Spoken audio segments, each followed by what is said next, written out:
ഇന്നിവിടെ നമുക്കിവിടെ കിട്ടിയേക്കുന്നത് ഈ കാണുന്ന ഈ ഒരു റീചാർജ് ചെയ്ത് ഉപയോഗിക്കാൻ പറ്റുന്ന പോർട്ടബിൾ DVD പ്ലെയറാണ്.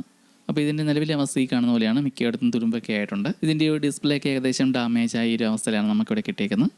അപ്പോൾ ഈ ഒരു DVD പ്ലെയർ എനിക്കിവിടെ കിട്ടിയത് കോഴിക്കോടുള്ള വിനായക് എന്ന് പറഞ്ഞ ബ്രോ നമുക്കത് കൊറിയറായിട്ട് അയച്ചു തന്നേക്കുന്നതാണ്. അപ്പോൾ വിനായക് ബ്രോ ഇതെല്ലാം അഴിച്ച് നോക്കിയെന്ന് പറഞ്ഞിട്ടാണ് നമുക്കത് അയച്ചു തന്നേക്കുന്നത്. സാധാരണ നമ്മൾ ഇങ്ങനെയുള്ള ഇലക്ട്രോണിക് സാധനങ്ങളൊക്കെ ആക്രിക്കറ്റിൽ നിന്ന് മേടിച്ചിട്ടാണ് റീസ്റ്റോറേഷൻ വീഡിയോ ചെയ്യുന്നത്. അപ്പോൾ ഇങ്ങനെയുള്ള പഴയ മോഡൽ സാധനങ്ങളൊക്കെ വർക്ക് ചെയ്ത് നിങ്ങളുടെയൊക്കെ വീടുകളിലുണ്ടെങ്കിൽ ഇതൊക്കെ നമുക്ക് തന്നെ സ്വയം റെഡിയാക്കി എടുക്കാൻ കഴിയും. അപ്പോൾ ഇതൊക്കെ റെഡിയാക്കുന്നത് എങ്ങനെയാണ് ഇന്നത്തെ ഈ വീഡിയോയിലൂടെ ഡീറ്റെയിൽ ആയിട്ട് ചെയ്ത് കാണിക്കാം. അതുപോലെ ഈ ഒരു പോർട്ടബിൾ DVD പ്ലെയറിൻ്റെ ഡിസ്പ്ലേ ഒക്കെ ഡാമേജ് ആയ അവസ്ഥയിലാണ് കിട്ടിയേക്കുന്നത്. അപ്പോൾ ഇതിൻ്റെ ഡിസ്പ്ലേ ശരിയാക്കി എടുക്കാൻ പറ്റിയില്ലേ പോലും നമുക്ക് ഇതിൻ്റെ ബോർഡ് റെഡിയാക്കി എടുക്കുകയാണെങ്കിൽ അത് വീണ്ടും ഉപയോഗിക്കാൻ കഴിയും. അതുപോലെ ഇപ്പോൾ ഇതിൻ്റെ നിലവിലെ കംപ്ലൈൻ്റ് ആയിട്ട് പറഞ്ഞേക്കുന്നത് ഇതിൻ്റെ ഡിസ്പ്ലേയുടെ സ്ട്രിപ്പ് കംപ്ലൈൻ്റ് ആയി പോയിട്ടുണ്ട്. പിന്നെ ഇതിൽ ഡിസ്ക് ടൈലും വർക്ക് ചെയ്യുന്നില്ലെന്നൊക്കെയാണ് പറഞ്ഞേക്കുന്നത്. അപ്പോൾ നമുക്കെന്നെല്ലാം അടിച്ച് സെപ്പറേറ്റ് ആക്കി നോക്കാം ഇതിൻ്റെ ഉള്ളിലെ അവസ്ഥ എന്തൊക്കെയാണെന്ന് അറിയാനായിട്ട്. അതുപോലെ ഈ പോർട്ടബിൾ DVD പ്ലെയർ ഇത് റീചാർജ് ചെയ്ത് ഉപയോഗിക്കാൻ കഴിയുന്നതാണ്. ഇതിൻ്റെ ഉള്ളിൽ തന്നെ ബാറ്ററിയൊക്കെ വരുന്നുണ്ടായിരുന്നു. അതുപോലെ ലിഥിയൻ ബാറ്ററി ഉള്ള ഐറ്റംസ് ഒന്നും പോസ്റ്റ് ഫീസ് വഴി കൊറിയർ അയക്കാൻ പറ്റില്ലാത്തതുകൊണ്ട് ഇതിൻ്റെ ബാറ്ററി റിമൂവ് ചെയ്തെടുത്തിട്ടാണ് നമുക്ക് ഈ ഒരു DVD പ്ലെയർ അയച്ചു തന്നേക്കുന്നത്. അങ്ങനെ ഇപ്പോൾ ഇതിൻ്റെ സ്ക്രൂ എല്ലാം അടിച്ച് ഇതിൻ്റെ ഒരു ബാക്കിലെ കവർ ഓപ്പൺ ആക്കി എടുത്തിട്ടുണ്ട്. അപ്പോൾ ഈ ഒരു ബാക്കിലെ ഒരു കവറിലാണ് ഇതിൻ്റെ ഡിസ്ക് ഡ്രൈവും പിന്നെ ഇതിൻ്റെ ഒരു മെയിൻ ബോർഡും വരുന്നത്. അപ്പോൾ ഇതിൻ്റെ ഈ ഒരു കേബിളൊക്കെ വിട്ട് കിടക്കുന്നത് ഇത് നമുക്ക് അയച്ചു തന്നേക്കുന്ന ബ്രോ ഇത് അഴിച്ച് നോക്കിയെന്ന് പറഞ്ഞിട്ടാണ് തന്നേക്കുന്നത്. പിന്നെ ഇതിൻ്റെ ഡിസ്പ്ലേയും അതുപോലെ മെയിൻ ബോർഡുമായിട്ട് കണക്ട് ചെയ്യുന്ന ആ ഒരു ഫ്ലെക്സ് കേബിൾ അതും ഡാമേജ് ആയെന്ന് പറഞ്ഞിട്ടുണ്ടായിരുന്നു. അപ്പോൾ ഈ ഒരു ഫ്ലെക്സ് കേബിളിൻ്റെ 2 കണക്ഷൻ കട്ടായി പോയിട്ടുണ്ട്. പിന്നെ ഈ സൈഡിലായിട്ട് ചെറിയൊരു ഹോൾ കൂടി വീണിട്ടുണ്ട്. അപ്പോൾ ഈ ഒരു ഫ്ലെക്സ് കേബിളിന് ഇവിടെ ഇങ്ങനെ ഹോൾ വീഴാൻ കാരണം മിക്കവാറും ഇതിൻ്റെ കവർ ചേർത്ത് വെച്ച് അടച്ച സമയത്ത് സ്ക്രൂ ഹോളിൻ്റെ നടുക്കായിരുന്നായിരിക്കും ഇതിരുന്ന് അപ്പോൾ അങ്ങനെ തുളഞ്ഞു പോയതായിരിക്കും. പിന്നെ ഇതിന് പറ്റുന്ന രീതിയിലുള്ള പുതിയ ഫ്ലെക്സ് കേബിൾ മേടിക്കാനും കിട്ടുന്നതല്ല. അപ്പോൾ ഇനി അടുത്തായിട്ട് നമുക്കിതെല്ലാം ഒന്ന് അഴിച്ച് സെപ്പറേറ്റ് ആക്കി എടുക്കാം. അങ്ങനെ ഇപ്പോൾ നമ്മൾ ഇതിൻ്റെ ഡിസ്പ്ലേയുടെ പുറകിലുള്ള ഒരു കവർ ഓപ്പൺ ആക്കി എടുത്തിട്ടുണ്ട്. അപ്പോൾ ഇതിൽ 2 സ്പീക്കറൊക്കെ വരുന്നുണ്ട്. അപ്പോൾ ഇതിൻ്റെ ഈ ഒരു സ്പീക്കർ വലിയ കുഴപ്പമില്ല കണ്ടിട്ട് ഒരു സൈഡിലെ സ്പീക്കർ ഫുള്ളായിട്ട് തുരുമ്പ് കയറി പോയിട്ടുണ്ട്. അപ്പോൾ ഈ ഒരു സ്പീക്കർ ഇതുപോലെ തുരുമ്പ് എടുത്ത് പോകാൻ കാരണം മിക്കവാറും എന്തെങ്കിലും വെള്ളമൊക്കെ വീണം അങ്ങനെ എന്തെങ്കിലുമൊക്കെ സംഭവിച്ചായിരിക്കണം. അങ്ങനെ ഞാനിവിടെ ഇതിൻ്റെ ഈ ഡിസ്പ്ലേ ഒരു പാനലിൽ നിന്ന് ഊരിയെടുത്തപ്പം ഇതിൻ്റെ അവസ്ഥ ഈ കാണുന്ന രീതിയിലാണ്. ഈ ഡിസ്പ്ലേയുടെ സൈഡിൽ കൂടെയുള്ള മെറ്റൽ ഫ്രെയിം എല്ലാം തുരുമ്പ് കയറി പോയിട്ടുണ്ട്. പിന്നെ ഇതിൻ്റെ പോളറൈസ്ഡ് ഫിലിം ഡാമേജ് ആയിട്ടുണ്ട്. അപ്പോൾ ഇതിൽ വലിയ പ്രതീക്ഷയൊന്നുമില്ല എങ്കിലും ഇതിൻ്റെ തുരുമ്പൊക്കെ കളഞ്ഞൊന്ന് ജസ്റ്റ് ക്ലീൻ ആക്കി എടുക്കാം.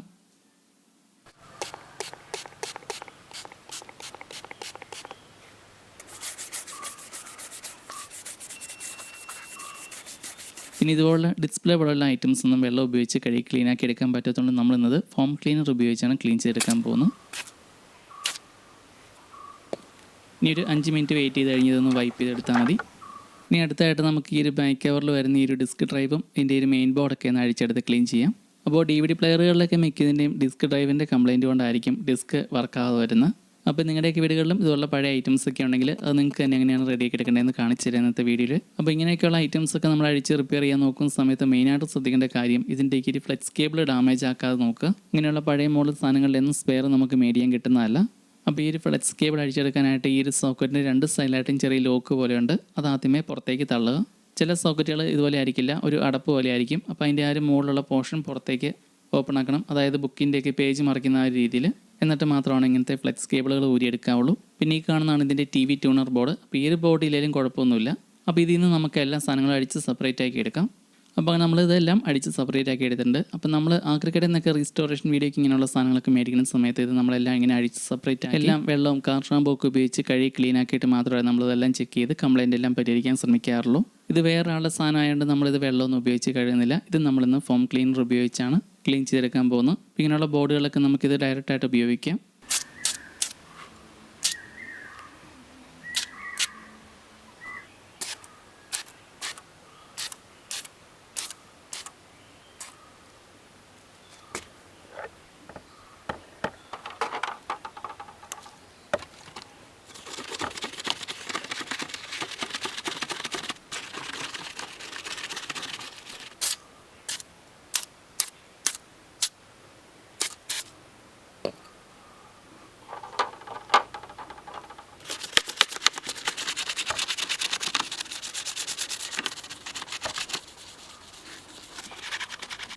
അപ്പോൾ ഇതിൻ്റെ ഒരു പുറമേയുള്ള ഒരു കവർ പ്ലാസ്റ്റിക് ഐറ്റംസ് എല്ലാം ഞാനിവിടെ കഴുകി വൃത്തിയാക്കി എടുത്തിട്ടുണ്ട്.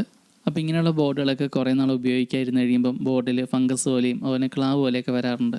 അപ്പോൾ ഇതൊക്കെ ഒന്ന് നമുക്ക് ക്ലീൻ ചെയ്ത് നോക്കിയിട്ട് നമുക്കിൻ്റെ ബാക്കിയുള്ള കാര്യങ്ങളെല്ലാം ചെക്ക് ചെയ്ത് നോക്കാം.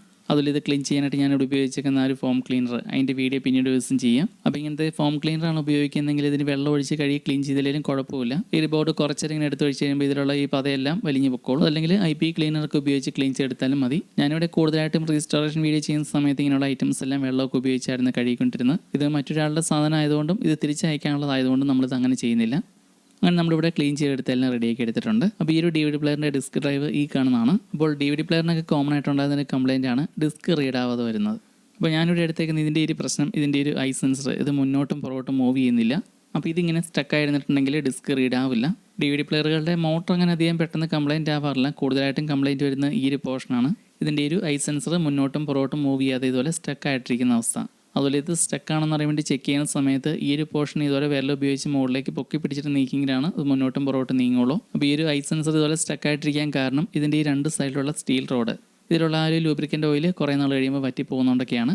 അപ്പോൾ ഈ രണ്ട് സൈഡിലുള്ള സ്റ്റീൽ റോഡുകളിലും കുറച്ച് ലൂബ്രിക്കൻ്റ് ഓയിൽ ഇതുപോലെ അപ്ലൈ ചെയ്താൽ മതി. അതുപോലെ ചില DVD പ്ലെയറിൻ്റെയൊക്കെ ഇങ്ങനെയുള്ള പൽച്ചക്രങ്ങൾ സ്റ്റക്കായിട്ടിരിക്കും. ചിലതിൻ്റെയൊക്കെ ഇടയിൽ മുടിയും അതുപോലെ നൂലൊക്കെ കുടുങ്ങിയിട്ടായിരിക്കും സ്റ്റക്കായിട്ടിരിക്കുന്നത്.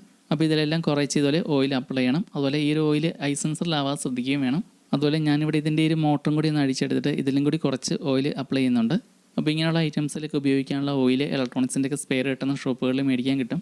ഇങ്ങനെ ഉപയോഗിക്കാൻ വേണ്ടിയിട്ട് വെളിച്ചെണ്ണ ഉപയോഗിക്കാതിരിക്കുന്നതാണ് നല്ലത്. വെളിച്ചെണ്ണ ഉപയോഗിച്ചിട്ടുണ്ടെങ്കിൽ തണുപ്പൊക്കെ ആയി കഴിയുമ്പം അതും ഉറച്ച് സെറ്റായി പോകും. അപ്പോൾ ഇതിൽ ഓയിലൊക്കെ ഒഴിച്ചപ്പോൾ നല്ല സ്മൂത്തായിട്ട് വർക്ക് ചെയ്യുന്നുണ്ട്. അപ്പോൾ ഇതുപോലെ സ്മൂത്തായിട്ട് വർക്ക് ചെയ്തെങ്കിലാണ് ഡിസ്ക് ഇടുമ്പോൾ വർക്ക് ചെയ്യുള്ളൂ. അപ്പോൾ അങ്ങനെ നമ്മൾ ഇത് സെറ്റാക്കി എടുത്തിട്ടുണ്ട്. ഇനി അടുത്തായിട്ട് ഈ ഒരു ഐ സെൻസറിൻ്റെ ഗ്ലാസ് ഇത് നന്നായിട്ട് ക്ലീൻ ചെയ്തെടുക്കണം. അപ്പോൾ ഈ ലെൻസിലും ഫംഗസും പൊടിപടലങ്ങളൊക്കെ പറ്റിയിട്ടുണ്ടെങ്കിൽ ഡിസ്ക് റീഡ് ആവില്ല. ഈ ലെൻസ് ഞാനിവിടെ ക്ലീൻ ചെയ്യാൻ വേണ്ടിയിട്ട് ഉപയോഗിക്കുന്നത് ക്യാമറയുടെ ലെൻസ് ക്ലീൻ ചെയ്യാൻ വേണ്ടിയിട്ട് മേടിച്ച ടൂളാണ്. അപ്പോൾ ഇതൊന്നും ഇല്ലാത്തൊരു സാധാരണ കോട്ടൺ ബഡ്സ് ഉപയോഗിച്ചാൽ മതി. അതുപോലെ ഈ കാണുന്ന ഈ ഒരു മോട്ടറും സ്റ്റക്കാണെന്ന് ചെക്ക് ചെയ്യണം. ഇതിലാണ് ഡിസ്ക് കിടന്ന് കറങ്ങുന്നത്. ചില DVD പ്ലെയറുകളിലൊക്കെ ഈ വീല് മോട്ടറിൽ നിന്ന് ലൂസായി കിടന്നിട്ടൊക്കെ ആയിരിക്കും വർക്ക് ചെയ്ത് വരുന്നത്. അതുപോലെ സാധാരണ ടൈപ്പ് DVD പ്ലെയർ ആണെങ്കിൽ അതിൻ്റെ ഒരു ഐ സെൻസറിൻ്റെ ഈ ലെൻസിനിടയിലായിട്ടൊരു മിറർ കൂടിയുണ്ട്. അപ്പോൾ ആ ഒരു മിറർ കൂടി ക്ലീൻ ചെയ്തെങ്കിലാണ് വർക്ക് ആവുള്ളൂ. അപ്പോൾ അതിൻ്റെ ഡീറ്റെയിൽ ആയിട്ടുള്ള വീഡിയോ നമ്മൾ കുറച്ച് നാൾ മുമ്പേ ചെയ്ത DVD പ്ലെയറിൻ്റെ റീസ്റ്റോറേഷൻ വീഡിയോയിൽ ഉൾപ്പെടുത്തിയിട്ടുണ്ട്. അങ്ങനെ ഇവിടെ നമ്മൾ അടിച്ചെടുത്തെല്ലാം പഴയതുപോലെ എല്ലാം റീഫിറ്റ് ചെയ്തെടുത്തിട്ടുണ്ട്. ഇതിലേക്ക് പവർ കൂടി കണക്ട് ചെയ്ത് ഓൺ ചെയ്ത് ചെക്ക് ചെയ്ത് നോക്കുവാണ്. ഇപ്പം ബോർഡിന് കുഴപ്പമൊന്നുമില്ല, ബോർഡ് ഓണായി വരുന്നുണ്ട്. ഇനി ഒരു ബോർഡിൽ ഒരു പുഷ് ബട്ടൺ ഉണ്ട്. അതായത് ഇതിൽ നമ്മൾ ഡിസ്ക് കെട്ടിട്ട് ഇതിൻ്റെ ഒരു കവർ അടച്ച് കഴിയുമ്പം ഡിസ്ക് വർക്കാവുന്ന ആ ഒരു സെറ്റപ്പിലാണ്. അപ്പോൾ ആ ഒരു സ്വിച്ചിൽ പ്രസ് ചെയ്യുന്ന സമയത്ത് ഐ സെൻസർ കറക്റ്റായിട്ട് വർക്ക് ചെയ്യുന്നുണ്ട്. അതുപോലെ ഡിസ്ക് ഡ്രൈവിൻ്റെ ആ ഒരു മോട്ടറും വർക്ക് ചെയ്യുന്നുണ്ട്. അപ്പം ഇത് ഏകദേശം സെറ്റ് ആയിട്ടുണ്ട്. അപ്പോൾ നമുക്ക് TV കണക്ട് ചെയ്ത് ചെക്ക് ചെയ്ത് നോക്കാം വീഡിയോ ഔട്ട് കിട്ടുന്നുണ്ടോയെന്ന്. അപ്പോൾ ഈ ഒരു സ്വിച്ച് പ്രസ് ആയിരുന്നെങ്കിലാണ് ഡിസ്ക് വർക്ക് ആവുള്ളൂ. അപ്പോൾ നമുക്ക് ചെക്ക് ചെയ്ത് നോക്കാനായിട്ട് ഞാനിപ്പോൾ ഈ ഒരു സ്വിച്ചിൻ്റെ മുകളിൽ മാസ്കിൻ്റെ പൊട്ടിച്ച് പ്രസ് ചെയ്ത് വെക്കുവാണ്. അങ്ങനെ ഇപ്പോൾ ഞാനിത് TV ആയിട്ട് കണക്ട് ചെയ്തിട്ടുണ്ട്. അങ്ങനെ ഇത് ഞാൻ ഓണാക്കി നോക്കിയ സമയത്ത് ഇതിൻ്റെ വീഡിയോ ഔട്ടെല്ലാം വരുന്നുണ്ട്. അപ്പോൾ ഈ ഒരു DVD പ്ലെയറിൻ്റെ ഡിസ്പ്ലേ ശരിയായില്ലെങ്കിലും ഇതുപോലെ നമുക്ക് വേറെ TV കണക്ട് ചെയ്ത് ഉപയോഗിക്കാൻ പറ്റും. ഇപ്പോൾ ഞാൻ ഇതിലിട്ടേക്കുന്നത് MP3 CD ആണ്. അപ്പോൾ ഇത് വർക്ക് ചെയ്യുന്നുണ്ട്. അപ്പോൾ ഇനി അടുത്തായിട്ട് ഈ ഒരു സിനിമയുടെ CD കൂടി ഇട്ടൊന്ന് പ്ലേ ചെയ്ത് കാണിക്കാം. അതുപോലെ ഇപ്പോൾ ഈ ഒരു DVD പ്ലെയർ വർക്ക് ചെയ്യുന്നതിൻ്റെ കൂടെ നമുക്കൊരു അഡാപ്റ്റർ കൂടി അയച്ചു തന്നിട്ടുണ്ടായിരുന്നു. 12 വോൾട്ടിൻ്റെ ആ ഒരു അഡാപ്റ്റർ ഉപയോഗിച്ചാണ് ഇപ്പോൾ ഈ DVD പ്ലെയർ വർക്ക് ചെയ്യുന്നത്. ഇത് ഒരുപാട് വർഷം പഴക്കമുള്ളതായതുകൊണ്ട് ഇതിൻ്റെ ബാറ്ററി കംപ്ലൈൻ്റ് ആയി പോയതാണ്. അങ്ങനെ എന്തായാലും നമുക്കിതിപ്പം ഈ രീതിയിൽ റെഡിയാക്കി എടുക്കാൻ പറ്റിയിട്ടുണ്ട്. ഇതിലിപ്പം ഓഡിയോ ഔട്ടും വീഡിയോ ഔട്ടും എല്ലാം കറക്റ്റായിട്ട് വർക്ക് ചെയ്യുന്നുണ്ട്. കോപ്പിറൈറ്റ് പ്രശ്നങ്ങൾ കാരണമാണ് അധികം നേരം ഓഡിയോ ഒന്നും പ്ലേ ചെയ്ത് കേൾപ്പിക്കാത്തത്. അങ്ങനെ ഇപ്പോൾ നമുക്ക് ഫൈനലായിട്ട് ഈ DVD പ്ലെയർ ഈ രീതിയിലാക്കി എടുക്കാൻ സാധിച്ചിട്ടുണ്ട്. ഇതിൽ ഡിസ്ക് കിട്ടുന്ന ഈ ഒരു സെറ്റപ്പിലാണ്. ഇതിൻ്റെ ഡിസ്പ്ലേ ഒക്കെ ഡാമേജ് ആയ അവസ്ഥയിൽ കിട്ടിയതുകൊണ്ട് നമുക്ക് അത് റെഡിയാക്കി എടുക്കാൻ പറ്റിയിട്ടില്ല. പിന്നെ ഇങ്ങനെയുള്ള പഴയ മോഡൽ സാധനങ്ങളിൽ നിന്ന് സ്പെയർ നമുക്ക് പുതിയതൊന്നും മേടിക്കാനും കിട്ടുന്നതല്ല. അപ്പോൾ നിങ്ങളുടെയൊക്കെ വീടുകളിലും പഴയ DVD പ്ലെയറൊക്കെ കംപ്ലൈൻ്റ് ആയിട്ടുണ്ടെങ്കിൽ അതൊക്കെ ഇതുപോലെ ഒന്ന് ചെക്ക് ചെയ്ത് നോക്കുക. മിക്കതും നമുക്ക് തന്നെ സ്വയമേ റെഡിയാക്കി എടുക്കാൻ പറ്റും. അതുപോലെ ഈ DVD പ്ലെയർ ഡിസ്പ്ലേ ഇല്ലെങ്കിലും നമുക്കിത് ഉപയോഗിക്കാൻ കഴിയും. ഇതിൻ്റെ ഓഡിയോ ഔട്ടും വീഡിയോ ഔട്ടും എല്ലാം എടുക്കാനുള്ള ഓപ്ഷൻ ഉണ്ട്. അതുപോലെ ഈ DVD പ്ലെയറിൽ CD ഡിസ്കുകളും അതുപോലെ പെൻ ഡ്രൈവ്, മെമ്മറി കാർഡ് ഇതെല്ലാം കണക്ട് ചെയ്ത് വർക്ക് ചെയ്യാൻ കഴിയും. പിന്നെ ഈ DVD പ്ലെയർ 9 വോൾട്ട് മുതൽ 12 വോൾട്ടിനിടയിലുള്ള പവർ സപ്ലൈ അഡാപ്റ്റർ കണക്ട് ചെയ്ത് വർക്ക് ചെയ്യാൻ കഴിയും. മിനിമം 1 ആംപിയറെങ്കിലുള്ള അഡാപ്റ്റർ വേണം. അപ്പോൾ നമ്മുടെ ഇന്നത്തെ ഈ വീഡിയോ ഇത്രയൊക്കെ തന്നെയുള്ളൂ. പുതിയൊരു വീഡിയോ ആയിട്ട് വീണ്ടും കാണാം. എന്തെങ്കിലും സംശയങ്ങളോ നിർദ്ദേശമുണ്ടെങ്കിൽ കമൻറ്റ് ചെയ്യുക.